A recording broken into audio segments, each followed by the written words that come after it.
عابدہ پروین نے تیرے عشق نچایا کر کے تھیا تھیا ریکارڈ کیا، تو جب بی ایچ میں اوپر سے نیچے آئیں تو نیچے بیٹھتے تھے ڈاکٹر وہ اپنے عبدالشکور بیدل مرحوم، بہت زبردست عالم تھے، صوفی تھے، میوزک کے بہت بڑے عالم تھے، اخیل بدائی اور تصوف کے بھی، اور یہ قیام جو انڈیا میں ہے میوزک ڈائریکٹرز کے چھوٹے بھائی.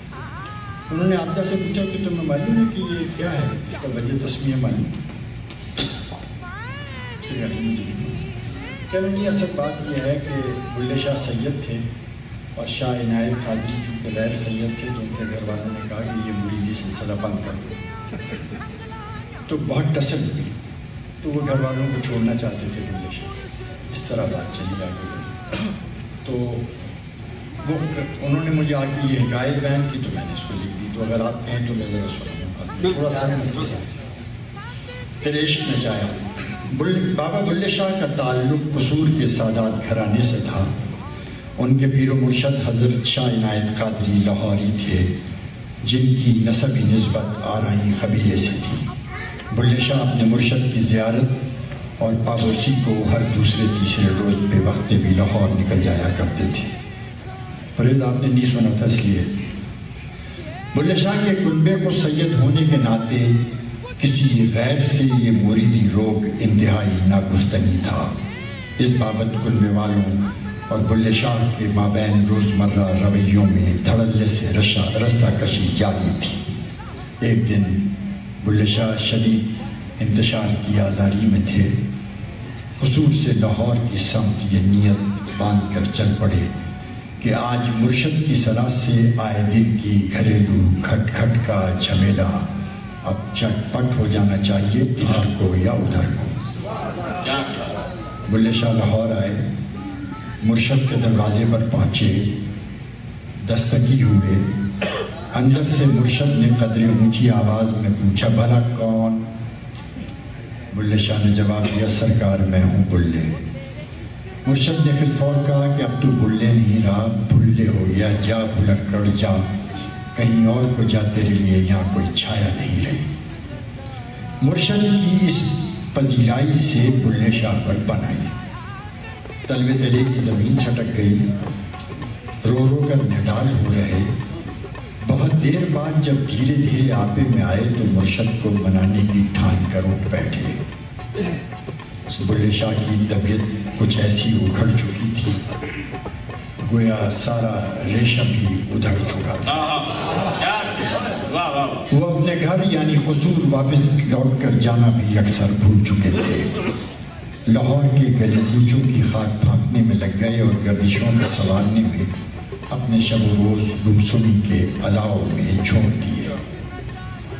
اس دور کا یہ دور تھا کہ لاہور کی ہر نئی نویلی طوائف مجرمینوں کے سامنے مجرے کی پیشواری پہل کرنے سے پہلی بار حضرت شاہ عنایت آرائیں کی چوکھٹ پر خیر و برکت کی غرض سے رقص کی حاضری بھرا کرتی تھی. جس دوران بلے شاہ مرشد کو رام کرنے کی سوچ بچار میں بے حال و بے چال تھے، انہیں ناگاہ رقص کی حاضری والی یہ رسم یاد آ گئی. بلے شاہ خوشی سے ابل پڑے، روتے رہے اور جھومتے رہے. اسی ادھیڑ بن کی ہواؤں میں انہیں پر لگ گئے. پہلی اڑان میں لاہور کی ہیرا منڈی کے اتر میں اتر گئے. یہ بلے شاہ کی پی ایچ ڈی نے سارا اس پہ کنفرمیشن کی. میں نے لاہور کی ہیرا منڈی کے اتر میں اتر گئے. نوکری چاکری کے لیے جان کھپاتے رہے، جوتیاں چٹکاتے رہے، لیکن بلے شاہ کی جانب کسی کوٹھے کے دریچے نے اپنا رخ نہیں کیا، کسی دروازے نے اپنے سائے آغوش کشا نہیں کیے. ہیرا منڈی کی بے تنائی اور کجدائی سے دل گرفتہ ہو کر بلے شاہ دلی کی طرف نکل لیے. جس گھڑی بلے شاہ دلی کے نیلم بازار میں وارد ہوئے، سورج سوا نیزے پر تھا. حلوائیوں، خسائیوں، پنساریوں اور پنواڑیوں سے علاقے کی ہر کنچن طوائف کے قوائف کی پوچھا پاچی کرتے کراتے آخرکار بلے شاہ دلی کے دلزدوں کی ایک آہستہ زلیخا جان بنارس والی کے کوٹھے پر جا پہنچے. دروازے کی زنجیر کھڑکائی، اندر سے آواز آئی، ارے یہ کون موانا مراد آ گیا نہ وقت۔ ٹوٹ کر جواب دیا، ایک پامال و خستہ حال۔ باندی نے دروازہ کھولا اور جھپاک سے الٹے پاؤں زلیخا جان کی ماں خانم جی کو خبر کرائی، کوئی میلا کچیلا سا آیا ہے، میلا کچیلا سا مسکین آیا ہے۔ یہ سن کر خانم خلوت سے نکلی اور دروازے کی آڑ میں آ بلے شاہ کی خستہ حالی اور آشفتہ روزی دیکھی، ترس کھا کر اندر بلا لیا۔ وہ بوجھل قدموں سے خانم کے پیچھے ہو لیے اور دیوان خانے کی نشستی چوکوں سے پرے ہٹ کر نیچے بیٹھ رہے۔ ٹھنڈائی سے آؤ بھگت کے بعد خانم نے ضرورت دریافت کی۔ بلے شاہ بولے، مالکن تیری خدا خوفی کو اور بھاگ لگے، تو مجھ محتاج کو اپنے ہاں نوکر رکھ لے، تیرا بڑا احسان ہوئے گا۔ بلے شاہ کی دعا گوئی اور برجستہ ہوئی خانم کو نرما گئی۔ نرماہٹ سے پوچھا، کیسی نوکری؟ کہا، یہی جھاڑو صفائی، برتن دھلائی، اوپری کام کاج اور اناج کی چھاچ وغیرہ۔ خانم بولی، تنخواہ کیا لوگے؟ بلے شاہ بولے، ہاشا و کلہ دبڑی کوڑی کچھ نہیں، کچھ نہیں، صرف 2 وقت کے دسترخوان کی بچی کچی روٹی اور چٹنی۔ ہاں مگر شرط کڑی یہ ہوئے گی کہ جب زلیخا جان مجرا رچایا کرے گی تو میں بھی ایک کونے خدرے میں دبک لیا کروں گا۔ خانم کو بلے شاہ کی یہ سادہ لوحی لڑ گئی اور اس تنخواہ کم خواہ میں بجز وارفتگی ایسی ویسی کوئی قباحت بھی نظر نہیں آئی۔ خانم رضامند ہو گئی۔ بلے شاہ نوکر رکھ لیے گئے اور کوٹھے کی متعلقہ نفری سے رسمی تعارف کے بعد ان سب کے باباسائی بھی ہو گئے۔ معمول کے مطابق اب وہ روزانہ تڑکے اٹھ جاتے، جھاڑو اور جھاڑن کرتے، برتن کپڑا دھوتے، بازار سے بازاری لاتے، سے پہر کچھ دیر کو انگڑاتے، سستاتے، جب شام کوٹھا چڑھتی بلے شاہ کوئی دوسرے بلے شاہ ہو جاتے۔ مجرے کے سجاؤ سے پہلے سارے کام کاج بڑے ڈھنگ اور بڑی ترنگ سے نمٹاتے، چراغ دانوں کو اکساتے، دالان کے فانوس جلاتے، لوبان و صدر کی دھونی رچاتے، تاخچوں میں گلاب اور موتیا کے تھال جماتے، چٹی چاندنی پر مخملی گاؤ تکیے لگاتے، منڈل کی بیٹھک میں دائیں بائیں دستی پنکھے، خازدان اور اگالدان پھیلاتے، مجرائیوں کی توازوداری کو کبھی ستو کبھی امرودی شیرہ بناتے اور روکے گرماتے، سب سے آخر کو خانم کی مسند بچھاتے اور نقشین پاندان کے لوازمات سجاتے۔ جب سارے کام نمٹا چکتے تب بلے شاہ لب چھپ آرائشی اتاق میں جاتے، مشادہ کے ہاتھوں زلیخا جان کا سورنا اور روپ بھرنا جھوم جھوم کر دیکھتے، خوشباش ہوتے، زلیخا جان کی طرف پنکھیاں چلتے رہتے، زیر لب چشم بدور بڑبڑاتے اور باہر انگنائی میں نکل پڑتے۔ عشاء کے لگ بھگ گھنٹہ بھر بعد سازندوں کا طائفہ زرباف کی دوپلی اور صدری زیب کیے بڑے پاک سے آگے پیچھے قطار میں برآمد ہوتا۔ نشست گاہ میں خس اور اگر کی خوشبو چہک جاتی۔ طائفے کا ہر نفر مجرائیوں کے سامنے پہلے کورنش بجا لاتا اور غالیچوں پر ایک سباؤ سے جماؤ کرتا، پھر اپنے ساز و سامان کا تال میل اور کساؤ کرتا۔ اس سازگاری کے بعد زلیخا جان کی پیشوائی میں سازوں اور طبلے کی تاخوبی مہارتوں کی ایک کا دکھاؤ کرتا۔ دفتن طبلے کی چلت تھاپ پر گھنگرو چھنکاتی، بل کھاتی، بھاؤ دکھاتی، لے جاتی، چلبنی حجاب سے چہرہ چھپاتی اور شانوں سے چندری گھٹاتی بڑھاتی، ایک گوشے کی اوٹ سے زلیخا جان رقص کے فرش پر آتی۔ بے ساختہ آفرین آفرین کی کھنک سے محفل پھلک جاتی، مجرا شروع اور رنگ طلوع ہو جاتا۔ اسی اثنا میں بلے شاہ زردوزی کی پنگوشیاں پہنے اور کملی اوڑے دبے پاؤں آتے اور ایک کونا پکڑ بیٹھ جاتے. رقص کے ہنگام کبھی کھلکھلاتے، کبھی ٹپا ٹپ آنسو بہاتے اور اپنے دامن کو تسلا بناتے. یہ من بھاؤں ریت ضرورتی ناموں کے سوا تقریباً سال بھر تک بے ٹوک چلتی رہی. راتوں میں ایک رات چڑھتے چاند کی رات زلیخا جان کو کسی رجواڑے کے ہاں مجرے کے لیے جانا تھا، لیکن ناگزیری کچھ ایسی آئی کہ محفل سے 4 دن پہلے بستر سے اس کی پیٹ لگ گئی. پھر کیا تھا، ایک پٹس پڑ گئی. دلی کے نامی گرامی حاذق حکیم میر عالم بلوائے گئے. مغزیات اور ارخیات سے دوا دارو ہوتی رہی، لیکن زلیخا جان بے سد بد اوندھی پڑی رہی. خانم کو بد نظری اور سفلیات کا دھڑکا لگا تو اتارے کے لیے کسی اتارو کی ڈھونڈائی مچی. کارندے کھوج کھاج کر چاندنی چوک سے ایک تعویذیہ لے آئے. ہر قسم کی نظر اتاری گئی، ہر طرح کا صدقہ اتارا گیا. 5 سورے کا ورد ہوا، یاسین کا پانی چھڑکا گیا، لیکن زلیخا جان ٹس سے مس نہ ہوئی. زلیخا جان کی یہ گفتہ سن کر اطراف کی ہم جوڑیوں اور دیگر کوٹھے والیوں کا ٹھٹ لگ گیا. خانم نے اس آون جاون کو اپنے لیے مہلت کا وقفہ جانا. یہ سپہری تھی، چل چلاؤ اور ڈھلاؤ کی طرف جاتی ہوئی سپہری. دھوپ ابھی دیواروں کے سائے میں اپنی طرح پناہ تلاش رہی تھی. خانم بھاگڑ میں کوٹھے سے نیچے اتری، چوک کے اڈے پر آئی، واپسی کا تانگا پکڑا اور اکیلی بستی نظام الدین نکل گئی. بستی پہنچی تو ہٹو بچوں کی دھمک اور دھنک دیکھ کر بجھی بجھائی سی خانم کی آنچ کچھ لہلہا گئی.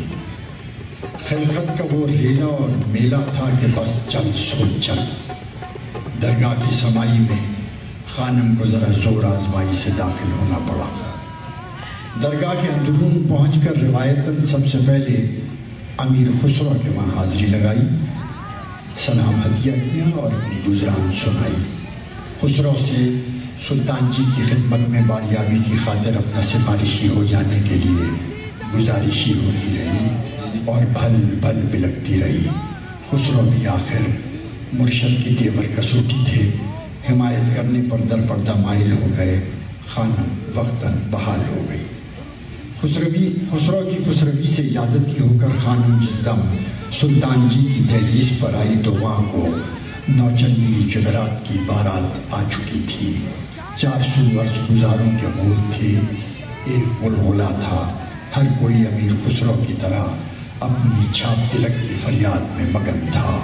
خانم سیاہ خاندانی برقعے میں سمٹی سمٹائی سرکتے سرکاتی سلطان جی کے قریب جا پہنچی. چڑھاوا چڑھا چکی تو اپنا ماتھا جھروکے سے ٹکائے کچھ خسر بسر کرتی رہی. شاید سلطان جی ناراضی تھے. خانم کھسکتی کھسکتی پائنتی میں آ گئی. سلطان جی کو مناتے مناتے سسکی آنے اور ہچکی آنے لگی. پھر توبۃ اللہ کرتے کرتے ہلکان ہو گئی. جب سلطان جی کی توجہ سے خانم کا بوجھ کچھ ہلکا ہوا تو وہ حضرت کی منظوری سے رخصت لے کر آستانے سے باہر چلی آئی. چلتے چلتے لنگر خانے کے بٹوارے سے کچھ بٹورا اور گھر کو سدھار گئی. بیانے کے ہر جانے اور بڑی سرکار سے وعدہ خلافی کی پاداش اور بھگتان کے اندیشوں پر خانم اور ساجد سبھی کے طوطے ہو چکے تھے. سب کو اس خلل نے گھیر رکھا تھا کہ رجواڑوں کے ہاں ناگہانی کا بھی کوئی لارا نہیں ہوتا، کوئی ہیل حجت نہیں ہوتی. غرض وادی کی تلوار نیام سے نکل کر سروں پر آ گئی. زلیخا جان پلکیں تو پسار چکی تھی، لیکن ابھی اس کے لیے ایڑی زمین پر رکھنا دوبھر تھا. بہت لاغری تھی. بلے شاہ احوال کی ہانڈی کا ابلنا بھانپ چکے تھے. پوچھنے لگے، خانم آخر یہ سب کیا ہو رہا ہے؟ گھر میں نحوست کی چہل پہل کیوں ہو رہی ہے؟ خانم نے پہلے تو ایک ٹھنڈی آہ بھری، پھر اپنی افتاد بیان کی. تو بلے شاہ نے خانم کو بڑے دلاسے دیے، بڑی تسلی دی. بڑی تسلی دی، بولے سے بولے، ارے خانم چنتا مت کر، ایسی کوئی گمبھیرتا نہیں، اوپر والا بڑا کا ساز ہے۔ ایسا کر، زلیخا جان کا ایک گھاگرا، چولی، زیور اور اس کے گھنگرو مجھے پہنا دے، میں اس کے بدلے ہوا ہوں گا، پھر دیکھیو چھما چھم۔ یہ سن کر خانم کسی سوچ میں اٹک گئی اور ایک گہری چپ ساتھ لی۔ وارچوت جانے کی وحشت میں بلے شاہ فوری سماجتی ہو گئے، رو دھو کر اللہ اور اس کے پیارے حبیب کے ہاتھ اپنی مراد سونپنے کی التجا کی۔ التجا کا دباؤ بڑھا، پنجتن کی قسموں سے جڑے واسطے پڑے، آخر خانم نیمے دیمے پسیج گئی۔ خانم کا لکنت آمیز اشارہ پاتے ہی بلے شاہ لپک جھپک تیاری میں جٹ گئے۔ چولی گھاگرا چڑھایا، مسی کاجل لگایا، بندیا لگائی، جھومر اٹکایا، چھک چھک کرتا گلوبند اور بازو بند پہنا، جھمکے اور کنگن پہنے، چندرمالا پہنی، گجرے باندھے، ایسا بناؤ سنگار کیا کہ بس خدا کی پناہ۔ زلیخا جان کی مشادہ بھی، خانم بھی اور سازندے بھی سب کے سب ہکا بکا رہ گئے، سٹ پٹا گئے۔ پالکی آئی اور بلے شاہ پالکی میں سوار ہو کر زلیخا جان کے بیش میں رجواڑے کی حویلی پہنچ گئے۔ محفل انتظاری تھی۔ بلے شاہ گھونگھٹ نکالے، گھاگرا سنبھالے، ٹھمکتے ٹھمکاتے خراما خراما رقص کے چبوترے پر آئے۔ مجرے کے مہمان عمرہ اور روسا نے زلیخا جان سمجھ کر اشرفیوں کے نذرانے گزارے۔ بلے شاہ نے تسلیمات کے نخروں سے محفل کی بے قراری کا خیر مقدم کیا۔ پھر خیر مقدم کیا۔ میر محفل راجہ صاحب ساجن پور کے دست مبارک کی اذنیہ جنبش سے مجرے کی بسم اللہ ہوئی۔ بلے شاہ نے رقص کیا اور کلیان ٹھاٹ پر ایسا رقص کیا کہ ساری محفل داد و دہش سے بے خود ہو کر جھومتی رہی، گھومتی رہی۔ گجر سے ذرا کچھ پہلے جب محفل بے چراغ ہوئی تو کسی کو ہوا تک نہ لگی کہ کون آیا اور کون گیا۔ نظر بندی ہے یہ وہاں۔ بلے شاہ رجواڑے کے یہاں سے پالا مار آئے۔ کوٹھے کی تہن پر لوٹ کر آتے ہی مبارکیوں نے دھوم اٹھائی۔ خانم شکر مندی میں پہلے ہی خاصی خم ہو چکی تھی۔ زلیخا جان نے ہلچل سنی تو بستر سے اٹھ کر دوڑی اور سرخوشی میں بلے شاہ سے لپٹ گئی۔ بلے شاہ نے زلیخا جان کے سر پر ہاتھ پھیرا، آپ دیدہ ہوئے، پھلنے پھولنے کی ڈھیروں دعائیں دی۔ پھر کچھ خیال آیا تو مسکرا کر کہنے لگے، لو بٹوا اب تو ہمرا تمرا گھنگرو شریک رشتہ بھی ہو ہی گیا۔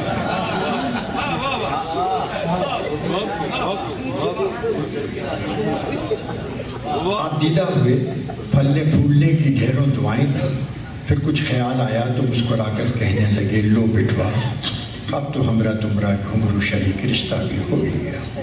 خانم نے اس گھنگرو شریک رشتے کی سلامی نظر کی، شیرینی تقسیم ہوئی، سب کا منہ میٹھا کیا گیا۔ اسی شور شرابے کے بیچ بلے شاہ چپ چپاتے سے اٹھے اور اپنے حجرے میں چلے گئے۔ کچھ دیر بعد باہر آئے تو زلیخا جان کا چولا، زیور اور گھنگرو پھولوں میں لپاٹ کر لے آئے اور خانم کے قدموں میں رکھ کر بولے، بس خانم بس، ہمرا تو کام ہو ہی چکا، اب تو چھٹی کر دے اپنی نوکری سے ہمری۔ یہ سنتے ہی خانم بلک اٹھی، بولی، ارے بابا سائیں، آخر ہم سے ایسی بھی کیا گستاخی سرزد ہو گئی؟ بلے شاہ تڑپ کر بولے، نہیں للہ نہیں، مجھ میں ایسی ہرگز ایسی کوئی کھوٹ کپٹ نہیں۔ زلیخا جان کے سر کی قسم، کسی سے کوئی گلا تک نہیں مجھ کو۔ تیرے نمک کی مار پڑے خانم، اگر میرا دل تیری طرف سے میلا ہو، سچ پوچھ تو بات صرف اتنی ہے کہ اب میرے سینے میں لاہور کی کھینچ میری سانس لپیٹ رہی ہے۔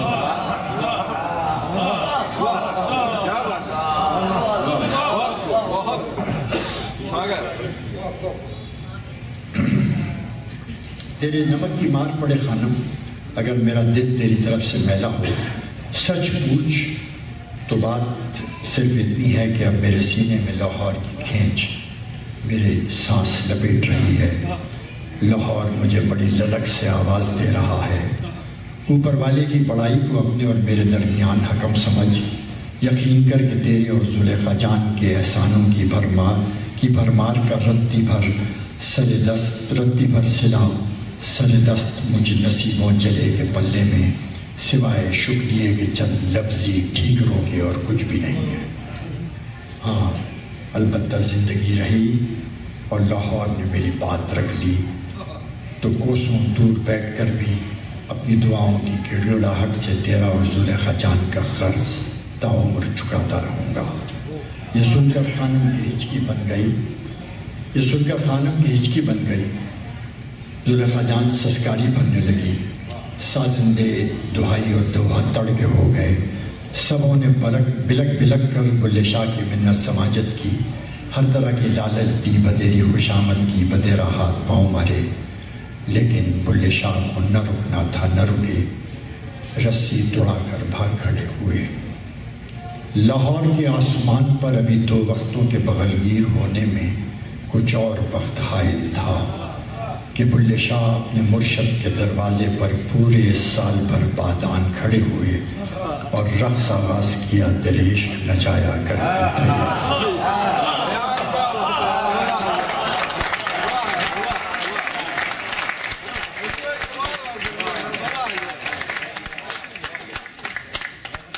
لاہور کے آسمان پر ابھی 2 وقتوں کے بغلگیر ہونے میں کچھ اور وقت حائل تھا کہ بلے شاہ اپنے مرشد کے دروازے پر پورے سال بھر بعد آن کھڑے ہوئے اور رقص آغاز کیا، دریش نچایا کر کے تھیا تھیا۔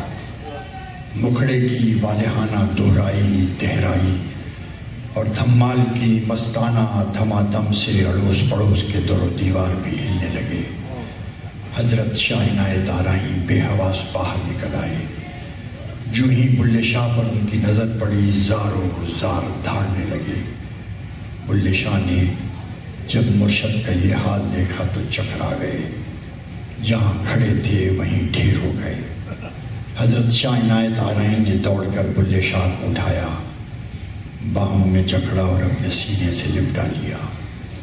دونوں دھارم دھار رو رہے تھے اور دور دور تک چاروں طرف ہو حق کی آواز فضا میں رقص کر رہی تھی۔